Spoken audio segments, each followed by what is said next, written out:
The next time you are at a thrift store, pick up some inexpensive wicker baskets. Dip the paintbrush in the paint and then pounce. Take the brush and lightly brush the paint onto the basket in the main direction of the basket weave. This basket finish looks fantastic, styled with flowers or green plants. Take a wicker basket with a very light finish. Spray paint the basket in light layers with an oil-rubbed bronze color. Let the basket dry completely, paint in light layers.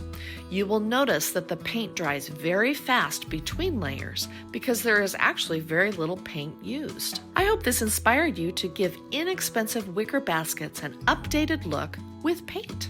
I sourced a couple things from the Dollar Tree. So I'm gonna be using the Rust-Oleum milk paint. We are going to add our hot glue, put it into the corner. So we're gonna do this in all 4 corners. So once that kind of sets, we're gonna flip it over and do the other side. We are gonna be taking our smaller pieces and we're gonna be creating an X shape. And then I'm gonna come in with my hot glue gun. We are going to glue these together, painting it the same color as we did the other pieces. We are going to hot glue. All right, so we're gonna let this dry here for a moment.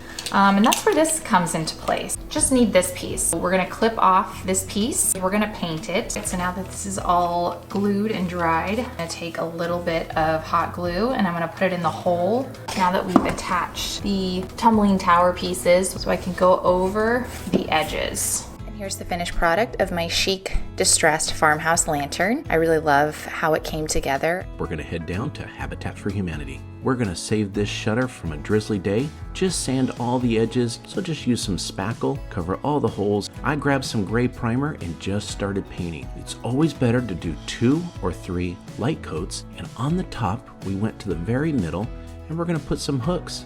Next, I need to have a whiteboard. I grabbed a little bit of extra epoxy glue that I had laying around, and then I lay it out right underneath where the whiteboard's gonna go.